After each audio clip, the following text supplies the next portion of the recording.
a date which will live in infamy.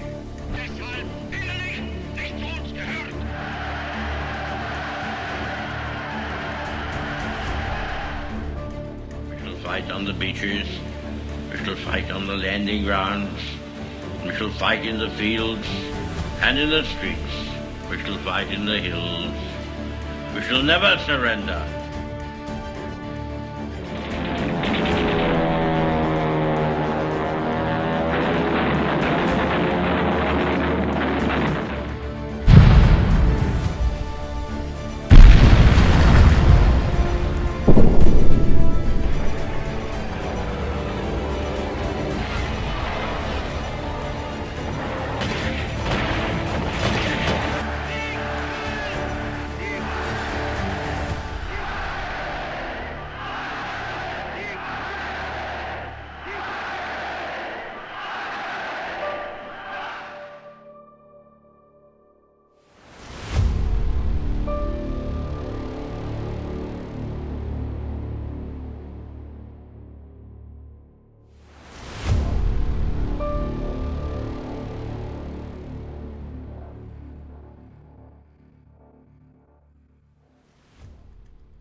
November 11th, 1918, the Great War had concluded with an armistice between the Allied and Axis powers. The ceasefire went into effect on the 11th hour of the 11th day of the 11th month, with the official peace being signed on June 28, 1919. The Treaty of Versailles forced harsh terms on Germany, essentially putting all the blame for the war on the nation, being just as much as a victim as the rest. The world was relieved to have the most destructive period in human history come to an end and bring about a new age of prosperity.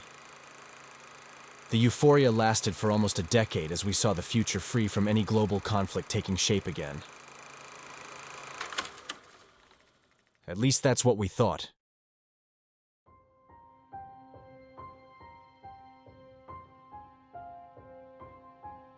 At the end of World War I, Europe was in a state of recovery from the destruction that had taken place prior.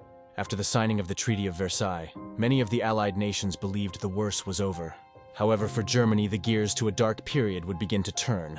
After the abdication of Kaiser Wilhelm II, power was handed to a government led by the leader of the left-wing Social Democratic Party, Friedrich Ebert. This party formed the Weimar Republic, a government put in place to see to the aftermath of World War I for Germany. They needed to accept the terms of the peace deal, which forced Germany to surrender colonies in Africa, Asia, and the Pacific, cede territory to other nations like France and Poland, reduce the size of its military, pay war reparations to the Allied countries, and accept guilt for the war. Additionally, the German army was to be limited to 100,000 men.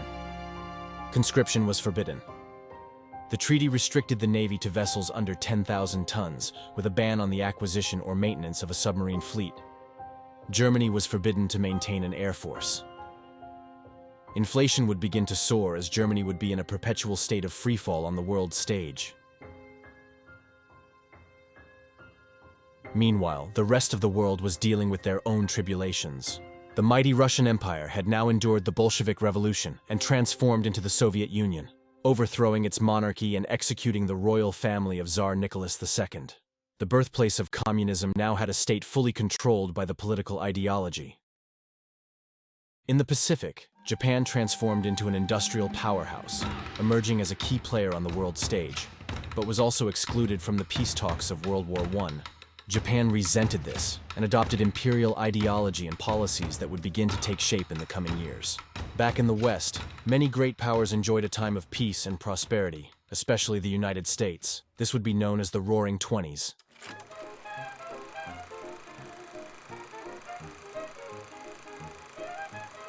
The 20s saw a surging economy created in an era of mass consumerism.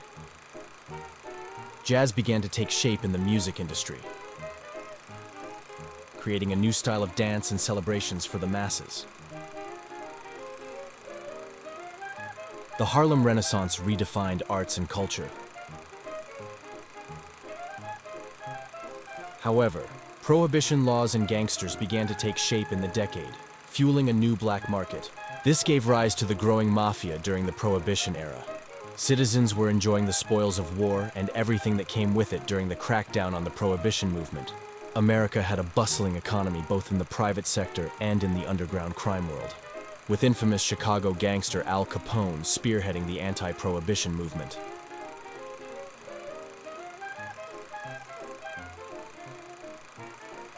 But all good things must come to an end, as the world would wake up from this high during the stock market crash of 1929. The global depression hit Germany hard. Citizens would carry wheelbarrows full of cash to buy portions of bread. The German economy was ruined, and Germans were outraged by the reparations set on them. Western powers like the United Kingdom and the United States attempted to provide what aid they could to jumpstart the German economy. But this would only help so much as the damage was too great by this point. Germany was struggling and the world felt it. Germany was a prime source of industrial manufacturing globally, but took a hard hit after World War I. German citizens couldn't find work, struggled to eat, and were flat out angry at the conditions that had been forced on them. One of the many Germans that boasted anger and resentment was none other than Adolf Hitler. Hitler served in World War I as a soldier. He was a messenger and a runner, and was wounded multiple times during his service. His experiences in the war deeply influenced his political beliefs and thirst for power to transform Germany into the great nation he dreamed it could be. Prior to World War I, Hitler tried his hand at art, but was twice rejected from the Vienna Academy of Fine Arts. He supported himself by taking on more of a freelance approach to art, selling to vendors and postal services, many of whom were Jewish, ironically enough. However, the First World War left him bitter and angry like many Germans. Whilst Germany was holding on by a thread to stay afloat, Hitler began to take political action. During the 20s, Hitler formed the National Socialist German Workers' Party, also known as the Nazis. They sought to take over political power in Germany through rallies, intimidation, and even violence. Through trials and arrests, the Nazi Party began to bring about a momentum that would change Germany's future forever. Hitler blamed the Weimar Republic's weakness on the influence of Germany's Jewish and communist minorities, who he claimed were trying to take over the country. There are only two possibilities, he told a Munich audience in 1922, either victory of the Aryan or annihilation of the Aryan and the victory of the Jew. The young Hitler saw history as a process of racial struggle, with the strongest race, the Aryan race, ultimately prevailing by force of arms. Mankind has grown great in eternal war, Hitler wrote. It would decay in eternal peace. By 1932, the Nazis were the largest political party in the Reichstag. In January of the following year, with no other leader able to command sufficient support to govern, President Paul von Hindenburg appointed Hitler Chancellor of Germany. Shortly thereafter, a fire broke out in the Reichstag building in Berlin, and authorities arrested a young Dutch communist who confessed to starting it.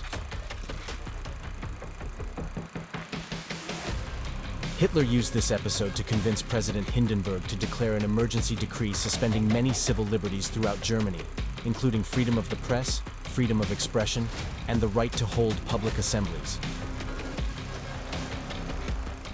The police were authorized to detain citizens without cause, and the authority usually exercised by regional governments became subject to control by Hitler's national regime. Almost immediately, Hitler began dismantling Germany's democratic institutions and imprisoning or murdering his chief opponents. When Hindenburg died the following year, Hitler took the titles of Führer, Chancellor, and Commander-in-Chief of the army. He expanded the army tremendously, reintroduced conscription, and began developing a new air force, all violations of the Treaty of Versailles. Hitler wanted to test the waters and see just how far he could push the Allies before they would intervene. Hitler was building Germany back up from the inside out, reviving industries and getting the German economy back on its feet. The citizens saw Hitler as their savior.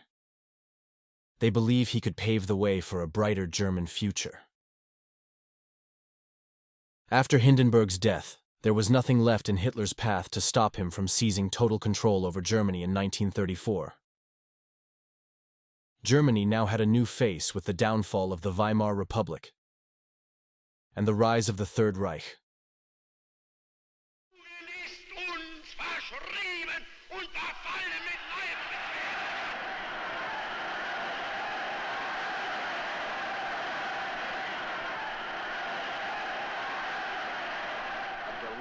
Madness possessed the German nation.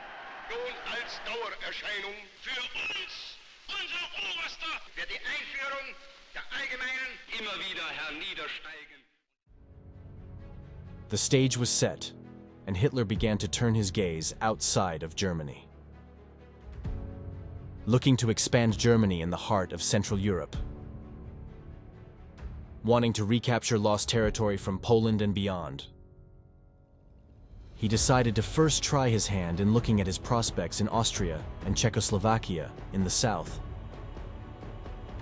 Hitler had already broken the Treaty of Versailles by building up Germany's military, yet the Allies do nothing. Hitler sees this as a perfect opportunity to test the waters even further. Hitler would begin planning with his officials to devise a strategy to expand Germany without risking another world war. However, Hitler was not the only one making moves in the late 30s. Meanwhile, on the other side of the world, Japan has begun the warpath against the Republic of China. A new emperor, known as Hirohito, came to power in Japan in 1926 and would end up leading the Japanese into one of the most destructive periods in human history. Since the beginning of the Meiji Restoration in the late 19th century, Japan had rapidly modernized their country, industry, and military. Along with the desire to be as technologically advanced as the rest of the world, Japanese nationalists wanted their country to also become a global empire. The first steps to imperial expansion were when Japan fought China in the First Sino-Japanese War in 1894 to 1895. During this conflict, Japan invaded Korea and took control of Taiwan. Japan's new military power was unstoppable against the older-style Chinese military. Then, in 1904, Japan went to war against Russia in the Russo-Japanese War. Again, Japan's forces defeated their enemies and took control of parts of the region called Manchuria. A ferocious Japanese invasion took place across the northern Chinese seaboard, bombing and capturing multiple cities and territories. However, nothing would compare to the infamous Rape of Nanking event.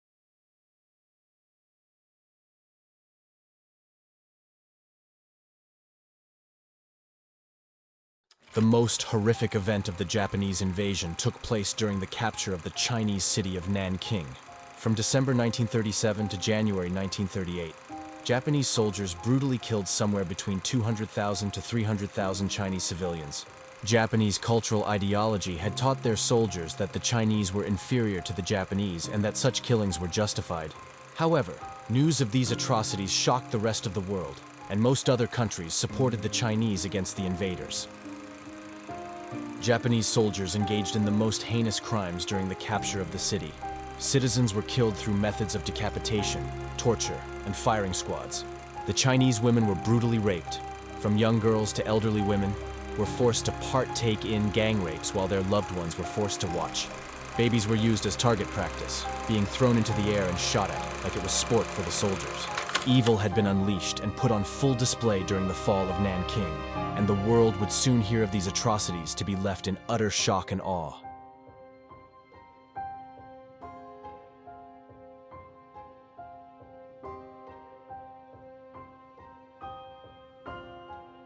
Back in Europe, Hitler had taken over Germany by storm and was the new face of German prosperity and glory. The Nazis now had the populist support and governing power to establish a totalitarian dictatorship in Germany. Hitler proceeded with his plan to expand Germany and annexed Austria in 1938. The majority of Austrian people welcomed the Germans into the country, believing the annexation would heal Austria's stagnant economy.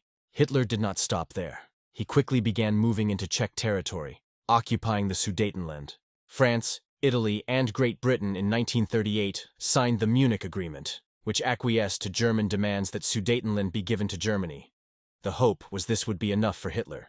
This morning, I had another talk with the German Chancellor, Herr Hitler. And here is the paper which bears his name upon it as well as mine. We regard the agreement signed last night and the Anglo-German naval agreement as symbolic of the desire of our two peoples never to go to war with one another again. But this would not satisfy Hitler's hunger to expand. He would go on to annex the rest of Czechoslovakia in March 1939. Germany by this time had now fully rebuilt its military capability, but was still not ready for an all-out war. Hitler decided to once more test the Allies' response and looked to carve out real estate in Poland for the German people. This would be the point of no return for the world. The wheels of war would now begin to accelerate in 1939. After signing a non-aggression pact with the Soviet Union, Hitler and Stalin would jointly invade Poland on two fronts simultaneously, dividing the conquered territory between themselves. The Polish never stood a chance, being severely outdated in technology and lacking in manpower. The Nazis and Soviets crushed the Polish in less than a month.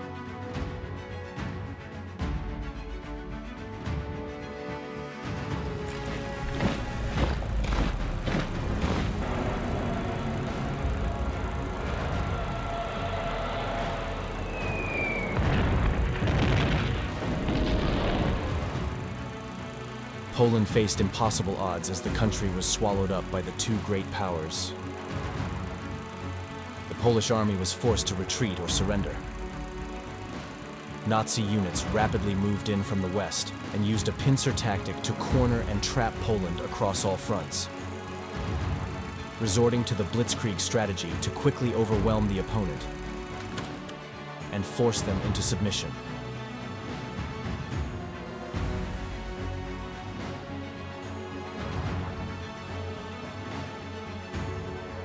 With the Polish conquered, Hitler now grew in fear of what the Allies might do.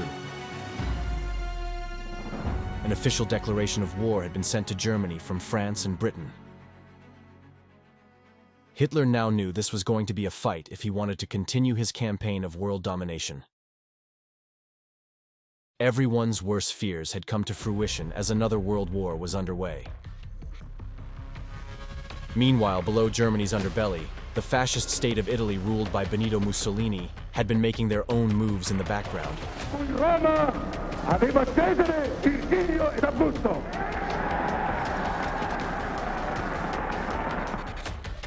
Italy invaded and annexed Albania months prior, while also establishing their presence in the Greek islands off the coast of Anatolia.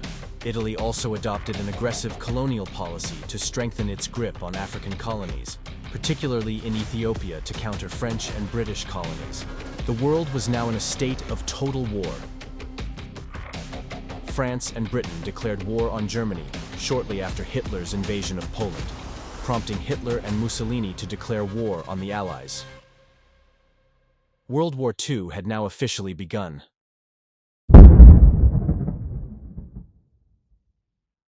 On April 9, 1940, Germany simultaneously invaded Norway and occupied Denmark, and the war began in earnest. On May 10th, German forces swept through Belgium and the Netherlands in what became known as the Blitzkrieg, or Lightning War. 3 days later, Hitler's troops crossed the Meuse River and struck French forces at Sedan, located at the northern end of the Maginot Line, an elaborate chain of fortifications constructed after World War I and considered impenetrable defensive barrier. In fact, the Germans broke through the line with their tanks and planes and continued to the rear, rendering it useless. The British Expeditionary Force, or BEF for short, was evacuated by sea from Dunkirk in late May, while in the south, French forces mounted a doomed resistance. With France on the verge of collapse, Italy's fascist dictator Benito Mussolini formed an alliance with Hitler, the Pact of Steel, and Italy declared war against France and Britain on June 10th. On June 14th, German forces entered Paris. A new government formed by Marshal Philippe Pétain, France's hero of World War I, requested an armistice 2 nights later. France was subsequently divided into 2 zones, one under German military occupation and the other under Pétain's government, installed at Vichy, France. Hitler now turned his attention to Britain, which had the defensive advantage of being separated from the continent by the English Channel. To pave the way for an amphibious invasion dubbed Operation Sea Lion, German planes bombed Britain extensively beginning in September 1940 until May 1941, known as the Blitz, including night raids on London and other industrial centers that caused heavy civilian casualties and damage. The Royal Air Force, or the RAF, eventually defeated the Luftwaffe, the German Air Force, in the Battle of Britain, and Hitler postponed his plans to invade.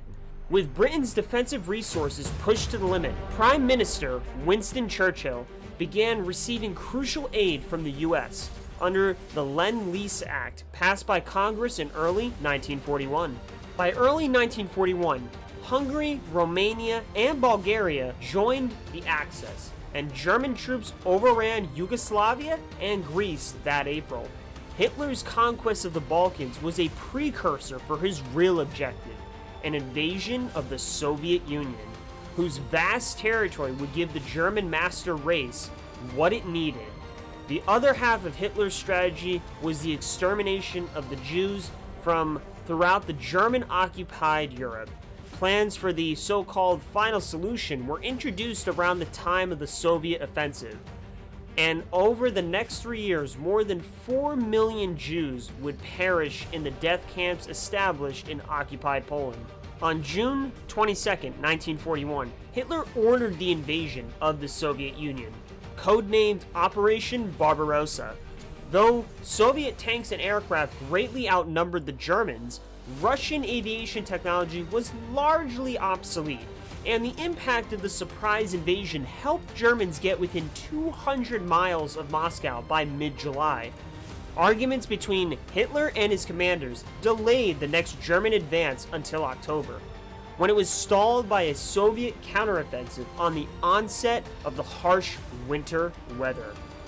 With Britain facing Germany in Europe, the United States was the only nation capable of combating the Japanese aggression, which by late 1941 included an expansion of its ongoing war with China and the seizure of European colonial holdings in the Far East.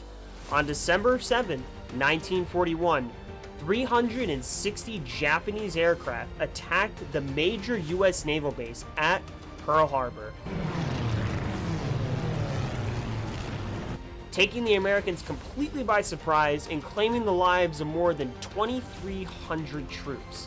The attack on Pearl Harbor served to unify the American public opinion in favor of entering World War II. And on December 8th, Congress declared war on Japan with only one dissenting vote. Germany and the other Axis powers promptly declared war on the United States.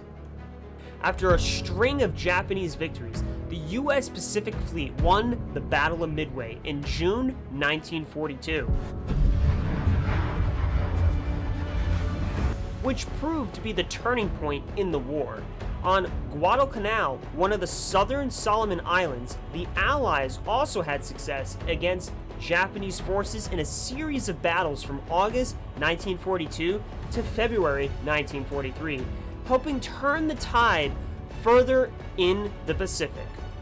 In mid-1943, Allied naval forces began an aggressive counterattack against the Japanese, involving a series of amphibious assaults on key Japanese-held islands in the Pacific. This so-called island hopping strategy proved successful, and the Allied forces moved closer to their ultimate goal of invading the mainland of Japan. In North Africa, British and American forces had defeated the Italians and Germans by 1943. An Allied invasion of Sicily and Italy followed, and Mussolini's government fell in July 1943, though Allied fighting against the Germans in Italy would continue until 1945. On the Eastern Front, a Soviet counteroffensive launched in November 1942 ended the bloody Battle of Stalingrad, which had seen some of the fiercest combat of World War II. The approach of winter, along with the dwindling food and medical supplies, spelled the end for the Germans there, and the last of them surrendered on January 31st, 1943. It was the beginning of the end for the Axis powers. Germany now facing a war in the east and now in the west, codenamed Operation Overlord, an all-out amphibious invasion of mainland France. The stage had been set for the downfall of Nazi Germany. June 6th, 1944. The largest military armada ever assembled in human history proceeds with Operation Overlord on the beaches of Normandy. The invasion of Nazi-occupied France begins as Hitler's plans for European supremacy unravel. World War II had raged on for 5 long years by this point. D-Day would mark the beginning of the end. The Allies began a massive invasion of Europe, landing 156,000 British, Canadian, and American soldiers on the beaches of Normandy.